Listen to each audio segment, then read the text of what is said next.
नमस्कार, स्वागत है आप सभी का न्यूज़ 18 राजस्थान पर। मैं हूं आपके साथ हेमंत कुमार। चलिए खबरों की शुरुआत इस वक्त की सबसे बड़ी खबर के साथ। उदयपुर से बड़ी खबर, जहां पर पुलिस कस्टडी में युवक की मौत के मामले को लेकर के बड़ी जानकारी है। गोगुंदा थानाधिकारी अनिल बिश्नोई समेत 3 पुलिसकर्मियों को सस्पेंड किया गया है। पूरे थाने को लाइन हाजिर किया गया है। कस्टडी में युवक की मौत को लेकर के बवाल लगातार मचा हुआ है। गोगुंदा थानाधिकारी समेत 3 पुलिसकर्मियों को सस्पेंड किया गया है। परिवार को आर्थिक मुआवजा और एक सदस्य को सरकारी नौकरी के लिए भी सरकार को प्रस्ताव भेजा जाएगा। मांगे पूरी होने के बाद अब प्रदर्शन खत्म कर दिया गया है। मृतक सुरेंद्र राजपूत का मेडिकल बोर्ड से पोस्टमार्टम होगा। पूछताछ के बाद सुरेंद्र को पुलिस थाने लाया गया था। आपको बता दें कि पुलिस थाने में कस्टडी के दौरान मौत हो गई थी। ज्यादा जानकारी के साथ हमारे संवाददाता कपिल शिमाली उदयपुर से फोन लाइन पर। कपिल, क्या है आखिरकार पूरा मामला और अभी क्या अपडेट है आपके पास? देखिए, आज सुबह से गोगुंदा में तनाव की स्थिति बनी हुई थी, क्योंकि कल सुरेंद्र राजपूत जो कोई पूछताछ के लिए थाने लाया गया था, उसकी पुलिस कस्टडी में मौत हो गई थी। लगातार राजपूत समाज के जो लोग हैं वे अपनी मांगों से प्रशासन को अवगत करा रहे थे और पूरी नहीं होने तक आंदोलन जारी रखने की चेतावनी दे रखी थी। लेकिन अब पुलिस ने गोगुंदा में बड़ी कार्रवाई थाने पर की है। एसएचओ सहित 3 पुलिसकर्मियों को सस्पेंड कर दिया और इसके अलावा पूरे थाने को लाइन हाजिर करने के आदेश जो है वो उदयपुर पुलिस अधीक्षक ने दे दिए हैं। साथ ही जो मांग की जा रही थी परिवार के सदस्यों को आर्थिक मुआवजा और सरकारी नौकरी की, उसके लिए भी सरकार को एक प्रस्ताव का पत्र जो है वो भेजा जा चुका है। और इसके बाद में अब जो पोस्टमार्टम की प्रक्रिया है वो शुरू हो चुकी है। आप देखिए कि जुडिशियल मेंबर द्वारा न्यायिक जांच जो है वो इसकी जारी है। तो ऐसे में पुलिस ने ये आश्वासन भी दिया है कि न्यायिक जांच के मार्फत यदि कोई भी पुलिसकर्मी इसमें दोषी आता है तो उसके खिलाफ सख्त से सख्त कार्रवाई आगे भी की जाएगी। तो कैसे आखिरकार ये कस्टडी में मौत हुई है और क्या सुरेंद्र का कोई किसी तरह का क्रिमिनल बैकग्राउंड भी सामने आया है? फिलहाल जो जानकारी है उसके अनुसार एक किसी पारिवारिक मामले को लेकर जो है उसे लाया गया था और उसके बाद में उससे पूछताछ की जा रही थी। पहले हार्ट अटैक की बात सामने आई थी, लेकिन बाद में जो लोग जमा हुए उन्होंने आरोप लगाया कि पुलिस ने मारपीट की है और मारपीट के चलते सुरेंद्र की मौत हुई है। और किसी तरह की आपराधिक जानकारियां अभी तक सुरेंद्र की सामने नहीं आई है। लेकिन अब मामला फिलहाल गोगुंदा में शांत है। पुलिस के अधिकारी और जाब्ता अभी भी तैनात है और मेडिकल बोर्ड से पोस्टमार्टम की प्रक्रिया जो है वो शुरू हो चुकी है। परिजन क्या कह रहे हैं कपिल? अगर आपकी बातचीत सुरेंद्र के परिजनों से हुई है तो उनका क्या कहना है इस पूरे मामले पर? देखिए, परिवार के सदस्य और जो राजपूत समाज के लोग जमा हुए थे उनकी यही मांग थी कि जो लोग इसमें आरोपी हैं उन पर कार्रवाई की जाए। तो फिलहाल प्राथमिक तौर पर जब तक पोस्टमार्टम रिपोर्ट सामने नहीं आती और न्यायिक जांच जो चल रही है उसकी रिपोर्ट नहीं आती, तब तक पुलिस कर्मियों पर कार्रवाई करके 3 जनों को सस्पेंड किया और पूरे थाने को लाइन हाजिर कर दिया है। साथ ही परिवार आर्थिक मुआवजे की और सरकारी नौकरी की भी मांग कर रहे थे, तो उसका जो पत्र है वो राज्य सरकार को भिजवा दिया गया है। क्या इस कार्रवाई के अलावा जिन पुलिसकर्मियों पर आरोप है कि थाने में मारपीट की गई थी उनके खिलाफ कोई केस दर्ज किया जाएगा? देखिए, फिलहाल न्यायिक जांच रिपोर्ट का इंतजार किया जाएगा। जुडिशियल जो जांच चल रही है उसकी रिपोर्ट प्राप्त होने के बाद में यदि किसी पर भी आरोप तय होता है तो निश्चित तौर पर पुलिस के अधिकारियों ने प्रदर्शनकारियों को आश्वासन दिया है कि उस पर सख्त से सख्त कार्रवाई की जाएगी। चलिए, बहुत शुक्रिया कपिल तमाम जानकारी के लिए। अब पुलिस कस्टडी में मौत के मामले को लेकर के बड़ी कार्रवाई की गई है। पूरे थाने को लाइन हाजिर किया गया है और एसएचओ समेत 3 पुलिसकर्मी निलंबित किए गए हैं। अब इसके बाद राजपूत समाज की तरफ से जो प्रदर्शन हो रहा था वो प्रदर्शन अब खत्म हो गया है। सभी मांगे पूरी होने के बाद प्रदर्शन खत्म कर दिया गया। गोगुंदा में अब शांति है। ये पूरा मामला दरअसल कस्टडी में मौत को लेकर के है। सुरेंद्र राजपूत नाम के एक आरोपी को पूछताछ के लिए लाया गया था केस में और उसकी थाने पर मौत होने के बाद बवाल मच गया। दरअसल राजपूत समाज की ओर से जोरदार प्रदर्शन किया गया था। थाने पर किस तरह की कार्रवाई की गई है?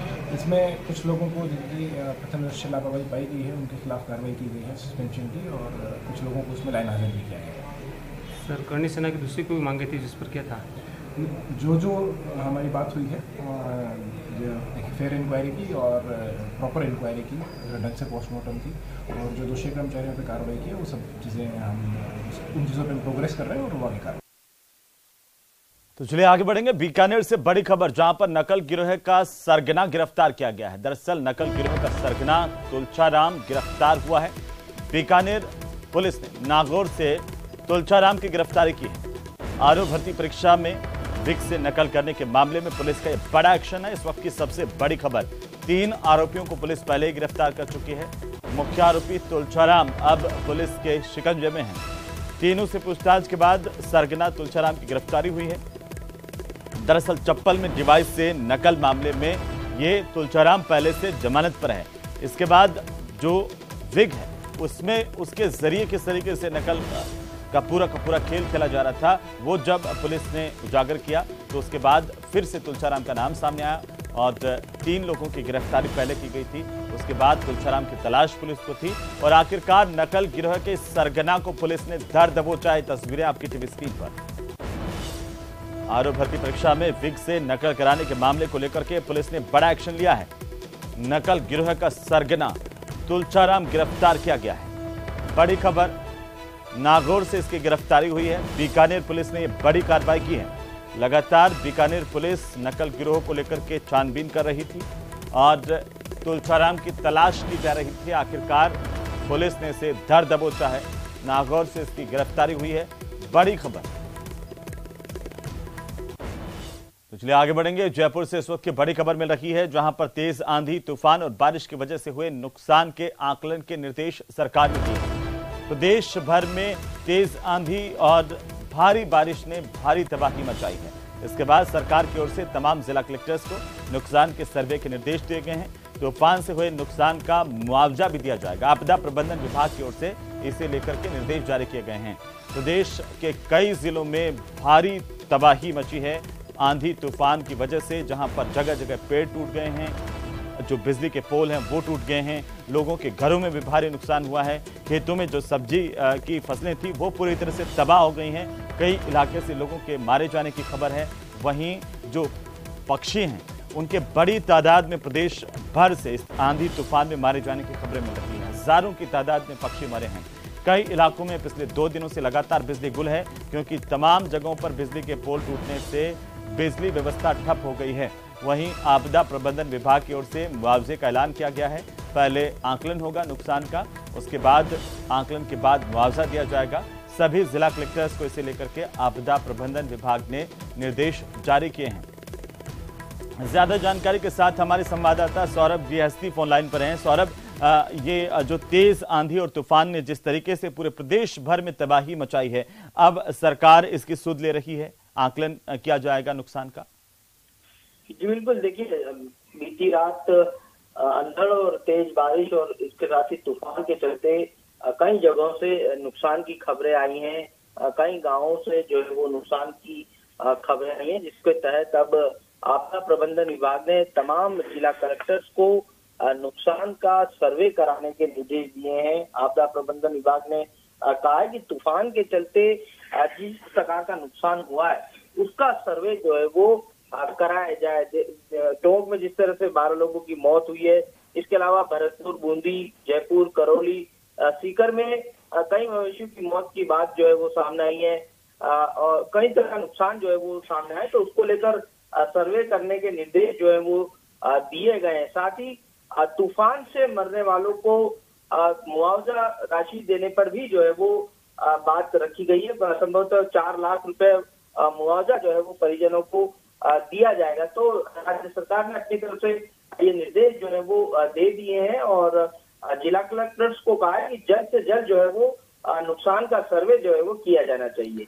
सौरभ, देखिए जो जनहानि हुई है उसके अलावा पशुओं का, पक्षियों का भी भारी तादाद में नुकसान हुआ है और सबसे बड़ी बात है कि प्रदेश का आधे से ज्यादा हिस्सा जो है वो कल से अब तक पूरी तरह से बिजली व्यवस्थाएं वहां पर ठप पड़ी हुई हैं।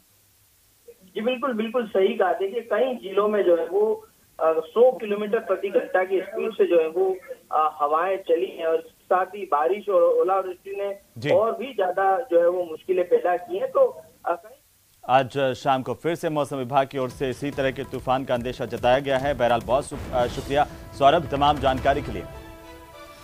तमाम जिला कलेक्टर्स को सरकार की ओर से सर्वे के निर्देश दिए गए हैं इस आंधी तूफान को लेकर के और अभी भी लोगों को सतर्क रहने के लिए कहा गया है। वहीं राजस्थान के कई जिलों में तूफानी बारिश ने तबाही मचा दी है। टोंक में आंधी तूफान से 12 और जयपुर में 1 व्यक्ति की मौत होने की खबर है। सभी जिला कलेक्टर्स को अंधड़ और बारिश से नुकसान के आकलन के निर्देश दिए गए हैं।